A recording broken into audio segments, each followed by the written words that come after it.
today I want to have that engine sitting in the frame with all the mounts and everything so that we can get the engine hoist out of here, and then we can start working towards getting this thing driving. And maybe if we're lucky, by the end of the day this thing will be at least startable, and maybe we can sit on the inside and rev it a little bit or something. But we'll see how far we get. But leaving yesterday, I had mocked up the engine mounts, so now we basically only have to weld these. So we're gonna weld those, and maybe we can do some sort of transmission cross member. Then we're gonna take the whole package out again, finish welding the motor mounts, painting them, and also I went ahead this morning and bought a plug to plug off the oil pressure sending unit that was under here that didn't fit when we got these motor mounts in. So we had to do some other oil pressure sending unit later. But yeah, fix all the mounts, get it out, do some small stuff, and then bolt it in permanently. Got the engine mounts tacked together. So they're all in place, and I have actually lowered the engine so it is sitting like it will be when this is all done. And we have some space here between the cross member and the oil pan, and I really feel that the engine has come where it wants to be. So also we got a lot more clearance here at the valve cover in the rear than I thought we would have when we started this, but when we got the transmission up to where it wants to be, everything fell in place more or less. So we only have to remove those so we can weld them all the way around and do some other things to the engine. But besides that, I also started looking at the transmission cross member, and we're not going to be using that thing. I could make it work, but it doesn't help us much. And also this original mount is so high, so it goes down so far. So I put in the original cross member here, and it actually fits better than I thought it would. Now I just lower the transmission onto the cross member. It needs to go up a bit, but I believe if you get a Chevy transmission mount in here, I think this is gonna turn out pretty good. And I mean, we could work with raising and lowering this thing and do some stuff, but I think that this is going to turn out really good. Unfortunately, I don't have a transmission mount, so I'm going to order that, so I have that first thing tomorrow. So for now, I'm going to leave it at this. We can put it up on jack stands, and then tomorrow we can fix the transmission cross member. So with that, I'm going to pull the engine now and weld the motor mounts, paint them, and do everything that we need to do to the engine. Then we can shove it back in, and it will be basically permanently mounted. We can put it up on jack stands, and tomorrow we fix the transmission cross member. But the rest of the day today, we can already start looking at other stuff. Throttle wire, clutch pedal, maybe drive shaft. No, maybe not drive shaft until we have the transmission cross member. But you get my point. We have a lot to do, even though we don't have the transmission mount. So I'm gonna pull the engine and fix all of that stuff. Here we have engine mounts all done, welded and grinded. So now we only have to paint those and put them back on the engine. And besides that, we have to take the rubber mounts, put them on the front cross member. And also I have plugged this, the plug that I bought this morning. And also over here, this is the banjo fitting, or whatever it's called, that we had. This was the oil feed for the vacuum pump that was on the back of the alternator. So I just welded the hole in this fitting and put it back with some thread sealer. So hopefully that won't leak. And also this is the return line from the vacuum pump. And I was thinking maybe to keep this, maybe we go with another turbo in the future and have to do some other oil return. Now the return is here, but this was way too tight here to the cross member, so we couldn't use this. So I just pushed it together and welded it. So the engine is ready to go back. So I'm only going to paint those, and while those dry, put in the rubber mounts, and then we shove this thing into the car. Now we're ready to shove it in. These are on the engine, painted, looking good. The rubber mounts are on the cross member. So now we can put this in, bolt it down permanently, at least here in the front. And then probably tomorrow we'll be looking at the transmission cross member, but we can at least put in the cross member and let it hang on it. And then we can look at all the fun stuff installing the engine and making it run. So yeah, shove it in and continue. And there we have it installed into the car. And this, if you ask me, is the best part of a project like this, having the engine inside the car and doing all the fun stuff, connecting everything, and you feel like you're making a little more progress because you can do all of these small projects, throttle, connecting the starter. We're gonna connect a bunch of other electrical to the pump, and yeah, all small stuff, as I want to call it. But that's what I want to go for now. I want to make this run, be able to start it. That's going to give me motivation, and then we can, from starting, we can make it driving. So I'm gonna start looking at the electrical and the throttle cable, and eventually the clutch pedal, which will be a project in itself, but I think we can manage. But tomorrow I'm gonna go ahead order the transmission mount so that we can fix the transmission cross member tomorrow, so we have it 100% correct in the vehicle. But there's nothing here right now that is stopping us from continuing to do all the work in here.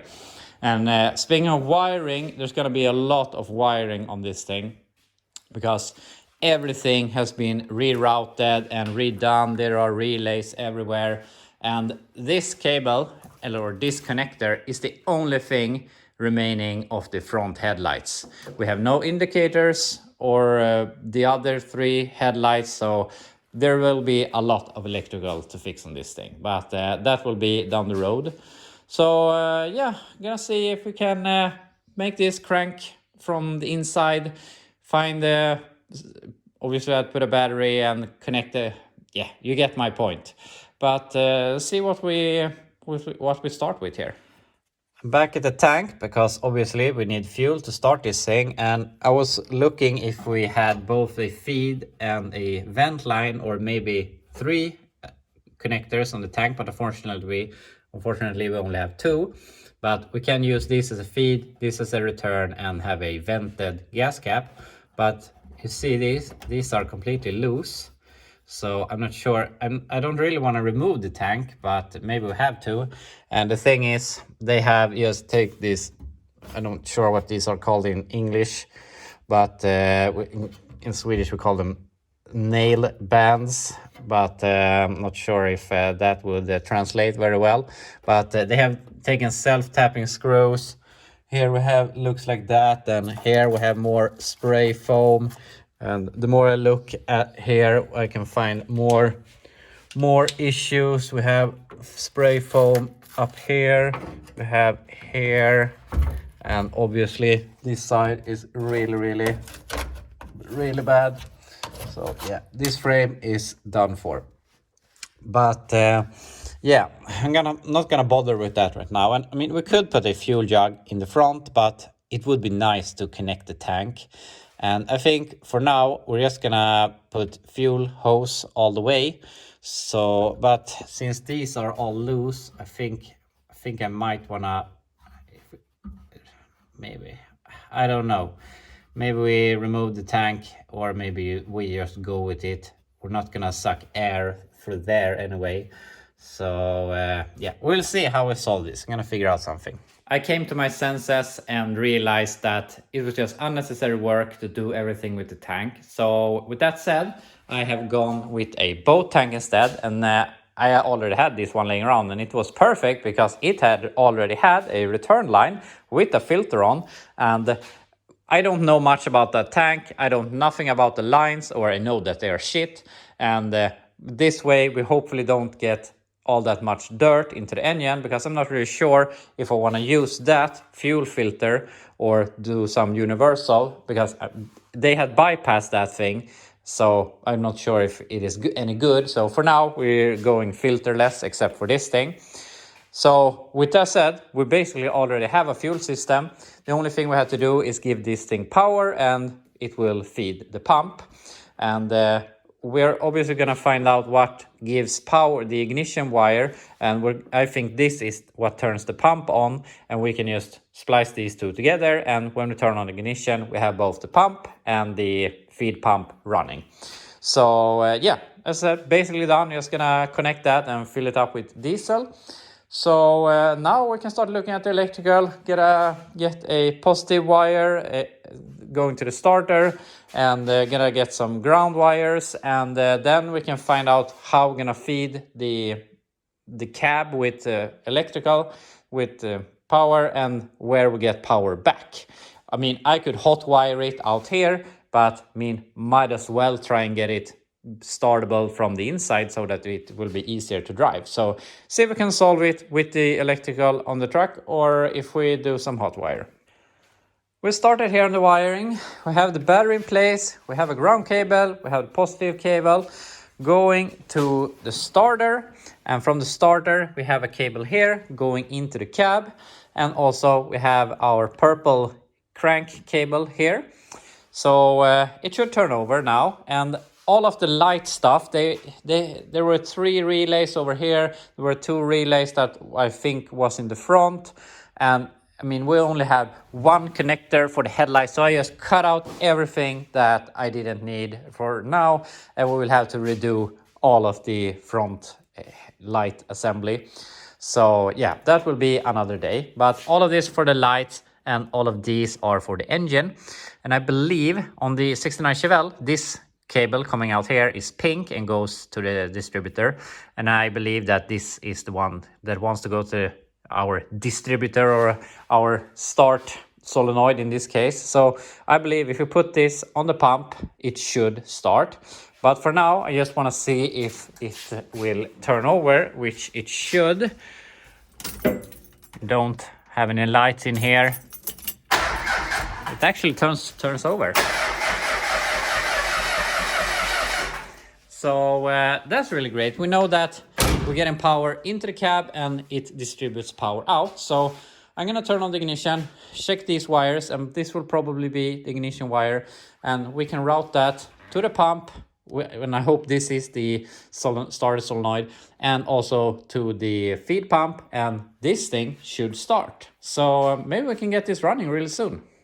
I've done some more work here, and I had a strange problem, which I realized pretty quickly what it was, but I was checking here to see if what wire was the ignition wire, and I felt that I didn't have a good connection. The cables behaved very weirdly, and then I put my power probe, that one, onto here, and I had positive power in the body and not ground, and then I was like, what the hell is that?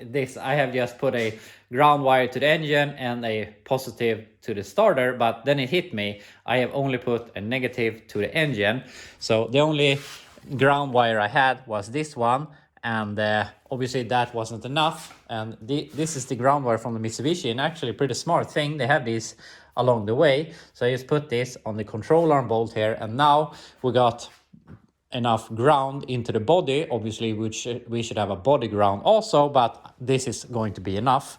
So now if we go in here, some more stuff is starting to work. You can see we got some light in those, and we can see the alternator light is illuminated. So obviously now we have proper ground, and also I have connected, maybe you can hear it out here, it's very quiet now, but I have the pump, feed pump connected, and also the fuel shut off solenoid, so it should start right now. And also now I see diesel coming here into the filter, so I'm gonna let it run for a little while, see if we can bleed it out a little bit. But other than that, I'm just gonna jump wire the glow plugs, and this thing should start. I've let it sit here for a little while, just pumping fuel through, so hopefully we can bleed out the feed system, but obviously probably the fuel lines have air in them also. But I don't know, I mean, we ran this 2 weeks ago, something like that, and it was running fine, so I think it's gonna clear out pretty quick. So yeah, just gonna hot wire the glow plugs a little bit and see if it starts.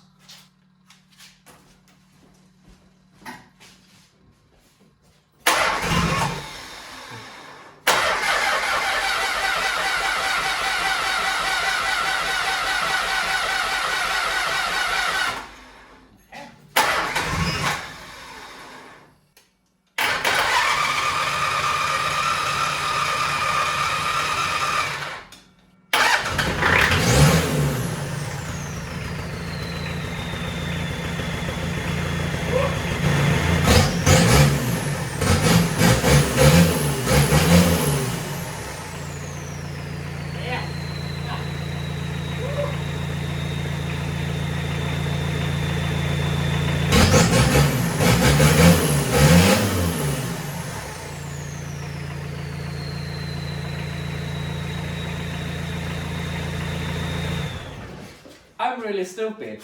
I totally forgot that I taped the intake on the turbo when I washed this thing, and I have thought about it several times that I need to remove that, but I didn't want to do it before it was time. I didn't want to get junk in the turbo, and I forgot it anyway. So when it got air, it worked, obviously, and I was really afraid that it was running away there, but yeah, I'm not sure, maybe it had diesel in the combustion chambers or something.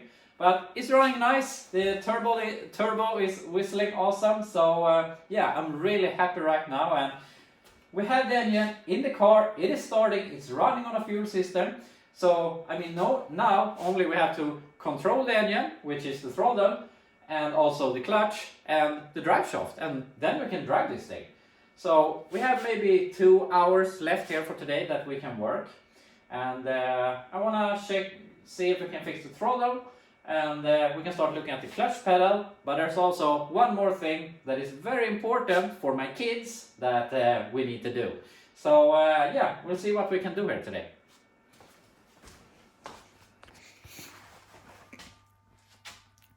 I made 2 improvements here on the El Camino, one that is very necessary and one that is very unnecessary, and some of you will love it, some of you are gonna hate it, and I'm pretty torn about it, but my kids love this, and the only thing they talk about when we talk about the El Camino with the turbo diesel engine, they talk about this thing, and that thing is a hood pipe. And this thing is just cobbled together. It's not gonna look like this. This is a mess, but I just wanted to have this thing. When my kids get home today, I'm gonna take them out to the garage and start this thing, and their jaws is gonna drop to the floor. They are gonna think this is the coolest thing in the world, and that really makes me happy. So that's why we're going with the hood pipe. If you ask me, I will probably run a regular exhaust without mufflers. I wanted to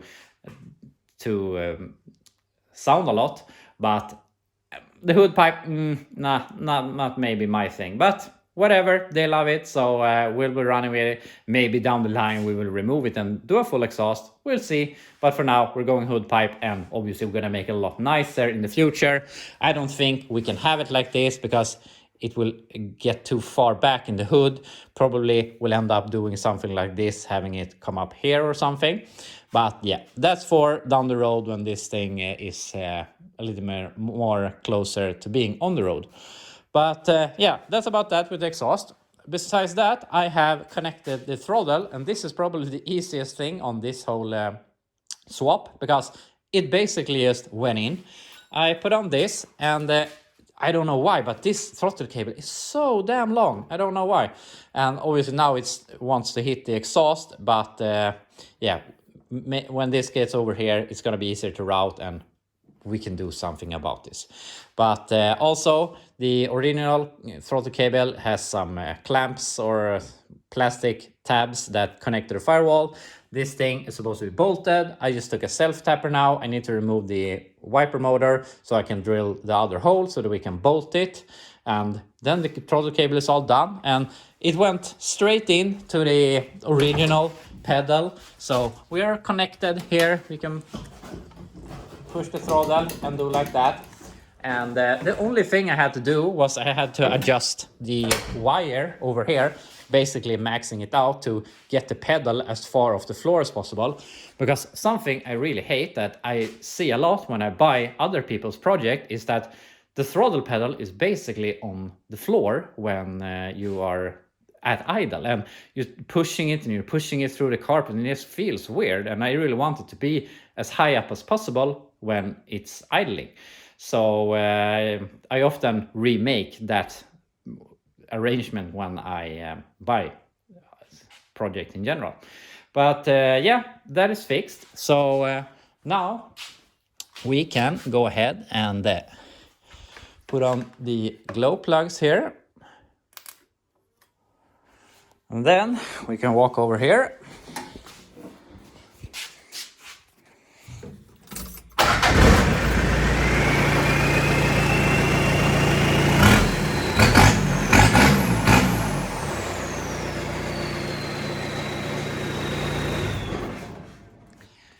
You can't help but smile with this engine. I don't know why I love it so much. This is the diesel sound, the turbo, and I'm guessing it's just I'm so used to V8s that I'm kind of, oh, I'm not gonna say that I'm over them, but as I said, I'm so used to them that this is something so much different than everything else. And yeah, I just love this little engine. And in all fairness, it isn't that small because I mean it's a 4-cylinder at 2.5 liter, which I would say is a fairly big 4-cylinder. And if we compare it to my 305 over there, which is 5 liters on 8 cylinders, this is exactly half of that. And so they basically have exactly the same cylinder displacement. And hopefully by being half the size, we can half the fuel consumption. That is my hope. And as I said, it's just something different, and I just like it. I just want to start it over and over again. I like it so much. But yeah, I'm really happy with how far we got then so far. We can start it, we can rev it, and so on. So basically, all we have to do to be able to drive this thing is we need the clutch pedal and we need a drive shaft. So we don't have much time here today, but I want to start looking at the clutch pedal and see if we can start figuring out how we're going to solve this. So I've been starting looking here at the clutch system, and I put on the master cylinder here and the slave cylinder down on the transmission, and I have it all hooked up because I hate bleeding hydraulic clutch systems. So I have tried to keep it together, and it's still together. And if I don't have to, I'm not going to take it apart. So on this side, it's basically done. We only have to mate this to the firewall, which in itself is a little bit problem, which you can see here on the inside, because here obviously we have the brake pedal, and here we have the bracket for the brake pedal, and then we have our fuse box. So we have a very small area here to work with. And I was thinking maybe to use this, because if we drill the holes and just put this through the firewall, it would basically be done. That would be very easy, but unfortunately that isn't going to work because we don't have the space. We could make space, we could modify it to fit or whatever, but I think it will be easier to take a Chevy clutch pedal, which I have a bunch of, put it in here, cut this pedal so that we have both pedals here, and then here on the outside we will, it's too bad that we're exactly in this indentation here, what I want to call it. So I think we're going to make sort of a bracket that extends something like this, that we can either tap or we can weld on studs and drill a hole in the middle, of course, so that we can push this onto this piece that we have. And we have the pedal on the inside, obviously, as I talked about, and then we only have to modify this to connect this to the pedal. So even though this was a little bit more work than maybe I would have hoped, I mean, everything else has gone so smoothly, so I'm not going to complain, but we're going to have to do some modifications here. And we're not going to finish this today, but we can start checking out my clutch pedal pile, see what fits, get that torn apart, and start preparing for tomorrow when we can finish this. Step one, we have a pedal in the car, and I'm not really sure what this is from, but this is basically this exact same pedal that I used in the 69 Chevelle and modified to work with this. And we have some issues. Basically, they're too close together, and obviously we're gonna cut this, but even though I think they're a little bit too close. And if we look here, I mean, this is where we want the slave cylinder to come out, and obviously it's off a bit. So I think that the plan is we're gonna, just like this one is bent over, we're gonna bend this over about the same, maybe half an inch or 3/4 or something. And we have to shorten the pedal a little bit, and we're gonna cut the pedal. But those are minor things, so that we can get the pedals to look nice. And also, I'm not sure, maybe we build some bracket after this to make it line up with this, or if we bend it higher up, but I'm not sure if that is the right solution. But we're gonna make it work, and then we can just put on the slave cylinder and connect them however that is going to go. Maybe we have to lengthen the rod or whatever, but I think that is going to be pretty easy. So I don't think there should be too much issues getting this clutch system to work. So I'm pretty certain that by tomorrow we should have this thing moving back and forth under its own power. Drivable, what do you consider drivable? But by the end of the week, this thing is gonna be drivable for sure. So I'm not thinking that's gonna be an issue. But yeah, that's where we're gonna leave it for today. I hope you enjoyed watching, and I'll be back tomorrow.